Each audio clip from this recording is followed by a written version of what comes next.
Assalamualaikum warahmatullahi wabarakatuh. Perkenalkan, nama saya Selvi Friskawati, NIM 918030008, Program Studi Agribisnis, Sekolah Tinggi Ilmu Pertanian Wanaraha. Baik, saya akan mempresentasikan tugas saya, manajemen finansial. Adapun materi saya yaitu manajemen kas. Manajemen kas dapat diartikan sebagai pengelolaan uang yang dimiliki perusahaan dalam rangka pencapaian tersedianya kas yang optimal dan perolehan bunga maksimal dari uang tunai yang tidak terpakai. Definisi lain dari manajemen kas adalah sistem pada pengaturan keuangan perusahaan yang khusus dalam arus kas. Sistem ini mencoba untuk mempertahankan likuiditas dari aset perusahaan. Tujuan manajemen kas. Manajemen kas memiliki tujuan khusus dalam pengelolaan kas. Tujuan manajemen kas yaitu 1. Likuiditas. Manajemen perusahaan perlu memperhatikan likuiditas dari kas yang dimiliki supaya siap digunakan pada kondisi tertentu. 2. Earning. Setiap dana yang dialokasikan oleh perusahaan harus memiliki tujuan untuk memperoleh hasil yang lebih tinggi. Hasil harus lebih tinggi dari kas yang dialokasikan, sehingga alokasi pembiayaan pada manajemen kas harus dilaksanakan menggunakan prinsip ekonomi. Faktor-faktor bertambahnya kas dan berkurangnya kas. Adapun faktor yang berpengaruh terhadap bertambahnya kas perusahaan adalah 1. Investasi yang diperoleh dari pemilik saham. 2. Hutang dari luar perusahaan. 3. Hasil penjualan aktiva tetap. 4. Penjualan kas. 5. Piutang. 6. Penyusutan. Faktor-faktor yang menjadi penyebab berkurangnya kas adalah 1. Pembiayaan dividen. 2. Buyback saham. 3. Penemuan kewajiban atau hutang dan bunga. Pembelian aktivitas tetap, kegiatan operasional, pembiayaan hutang perdagangan. Pengertian kas dan kas kecil. Kas kecil atau petty kas dalam bahasa Inggris adalah kas atau uang tunai dalam jumlah yang relatif kecil atau sedikit yang digunakan untuk mendukung transaksi operasional perusahaan. Menurut Zaki Partituan, dana kas kecil merupakan uang kas yang fungsinya untuk membayar pengeluaran bernilai nominal yang relatif kecil dan tidak ekonomis bila dibayar menggunakan cek. Fungsi kas kecil. 1. Untuk membayar pengeluaran perusahaan yang nilai nominalnya kecil. 2. Sebagai dana cadangan untuk membayar pengeluaran yang bersifat mendadak. 3. Sebagai dana langsung untuk jenis-jenis pembayaran yang tidak praktis jika memakai cek. 4. Untuk mempercepat proses pembayaran yang tidak praktis jika menggunakan lampiran keuangan untuk memperoleh ditandatangani di direktur terlebih dahulu. Cara pembentukan kas kecil. 1. Dimulai dengan membuat taksiran atau estimasi terlebih dahulu berapa banyak kas yang dibutuhkan untuk pengeluaran yang akan dibiayai menggunakan kas kecil tersebut selama periode tertentu atau biasanya periode 1 bulan. 2.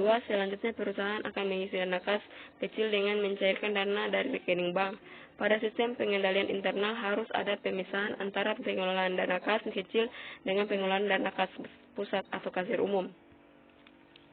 Laporan keuangan. Ada 3 jenis laporan keuangan yang sering digunakan, yaitu neraca, laporan laba rugi, laporan aliran kas. Neraca. 1. Neraca menggambarkan kekayaan yang dimiliki oleh perusahaan pada waktu tertentu. 2. Neraca disusun berdasarkan persamaan aset sama dengan kewajiban tambah modal saham.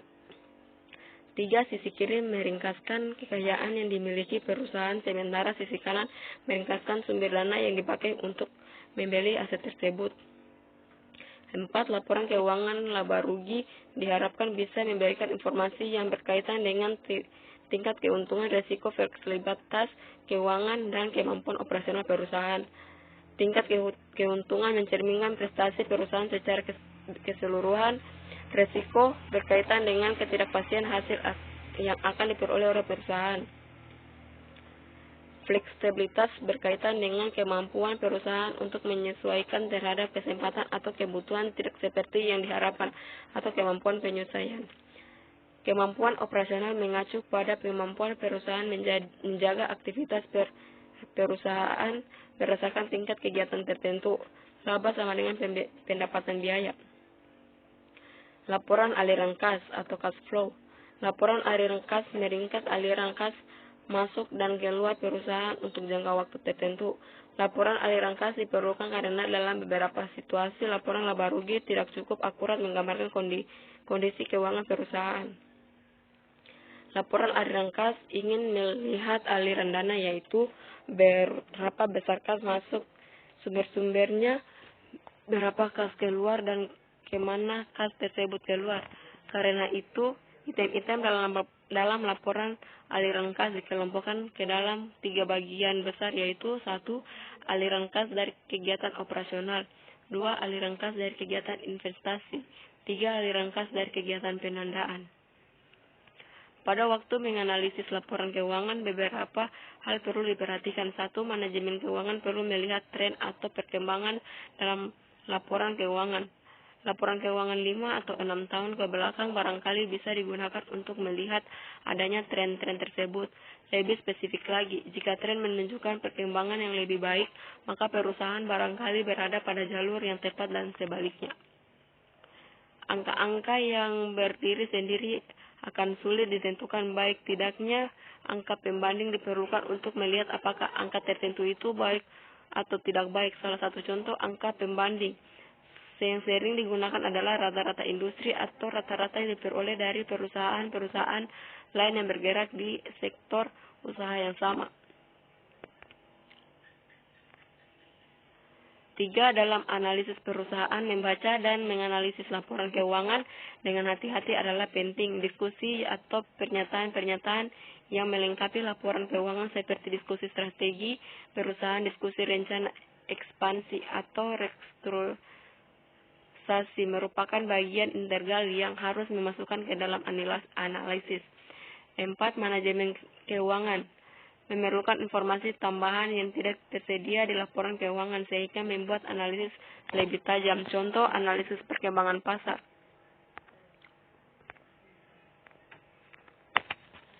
Ya, itulah hasil presentasi saya. Jika ada kesalahan, mohon dimaafkan karena manusia tidak luput dari kesalahan. Sekian dan terima kasih. Wassalamualaikum warahmatullahi wabarakatuh.